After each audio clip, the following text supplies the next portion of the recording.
Body language can be useful in a number of ways, but two I'm going to concentrate on in this short module.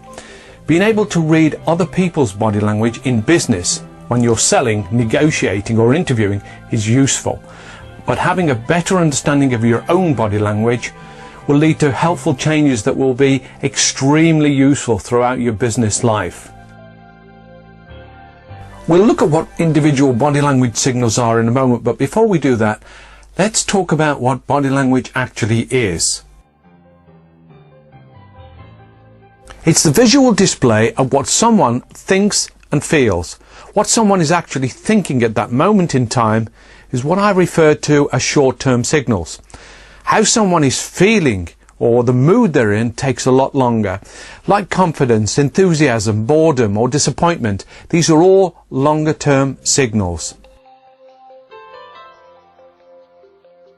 Short-term or instant signals can sometimes be so subtle or small they can be difficult to see. However, if the conversation is going slowly wrong, there'll be a number of these small subtle signals that add up to a mood change, and this is longer-term body language. If you spot subtle or small signals and respond quick enough, by changing tack and asking different questions, you can recover the situation. However, if you miss a number of signals over a long period of time, it can cause problems and result in lost rapport and possibly lost business. Another point worth mentioning, and helps explain it a little bit more as well, is the fact that we talk at about 100 words a minute, yet we think at 800 words a minute, nearly 50,000 words an hour.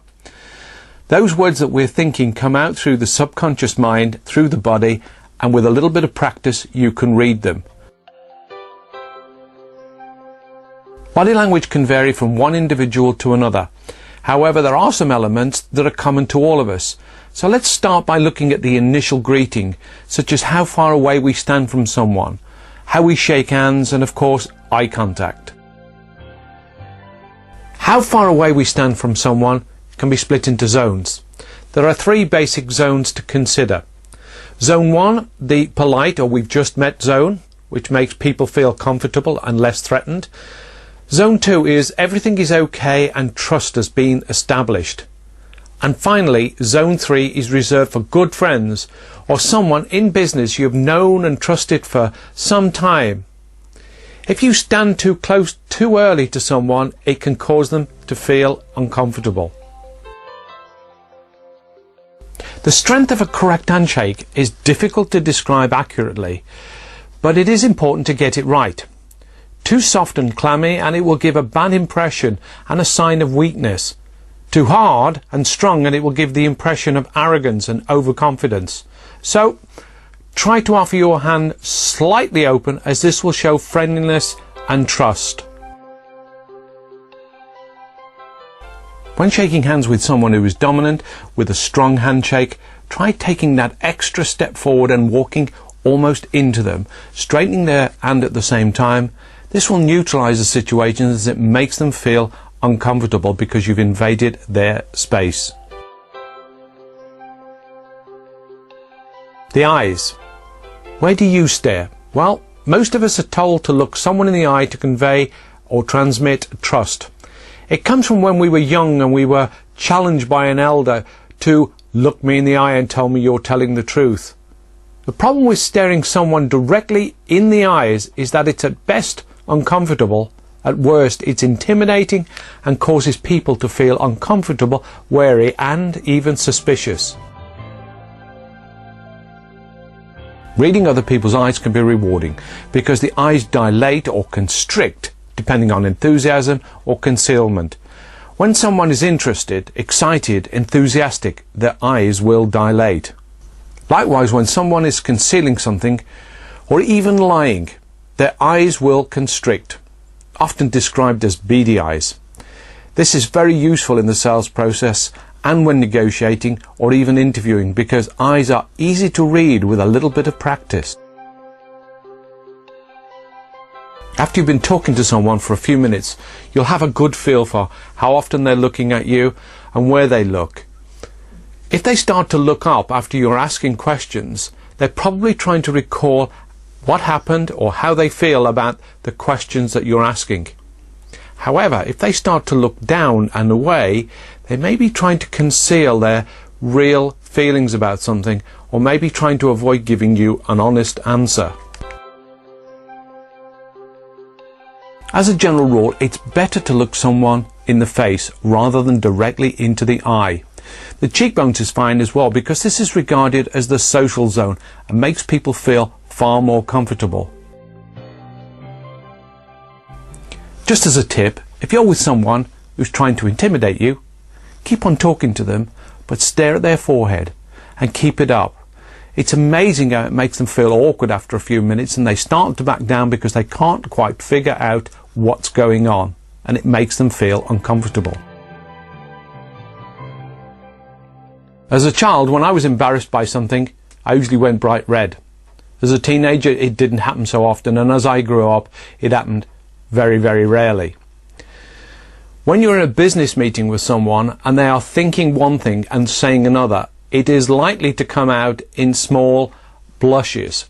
You would not see the redness of the skin, but the fact that somebody is perhaps touching their nose or above their eye or down the side of their nose or earlobes suggests that there is heat there, and there is also blood that's come to the surface of the skin. That tells you really that whilst they're saying one thing, they are in fact thinking another. What also happens when someone is a little concerned or has decided to keep something back is that they tend to breathe that little bit more quickly. The more worried they are, the quicker they breathe.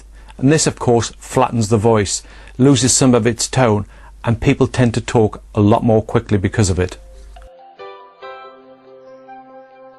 How do you make good use of reading body language signals and yet keep mistakes to a minimum? Well, the general rule is to rely on signals that happen immediately after something has just been said, whether by you or them. You'd normally see something after a bold, direct question or a bold answer. Another helpful hint is to look for a number of signals that happen in a short space of time. This is called a cluster and proves to be very reliable when reading body language. One of the most frequently asked questions I get with regards to body language is, can my own body language be improved? And the simple answer is yes. The best way of going about it is to talk to a colleague or a friend, somebody in the family, somebody that you trust, and ask them, is your handshake good? Is it nice and upright? Are you standing too close to people or too far away? Is your eye contact just about right? Your good friends will know, and they'll be able to put you right and prevent you from making mistakes that might be harmful in business and even in your social life. One of the things I suggest to people is to find ordinary things to talk about at the beginning of a meeting.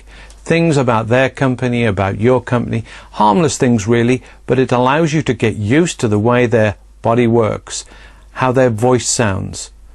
And then when the meeting progresses into the more awkward areas, where perhaps you're trying to close them or negotiate with them, you'll be able to see those changes in their body language and react accordingly. I hope you've enjoyed this short introduction to body language. In the world of business, it's very useful. In sales, in negotiation, in interviewing. It's amazing what you can read and how you can alter your own body language and your own strategy and tactics to suit. It's a very useful tool. If you've got any questions at any time, just drop me an email or perhaps even give me a call if you've got the time.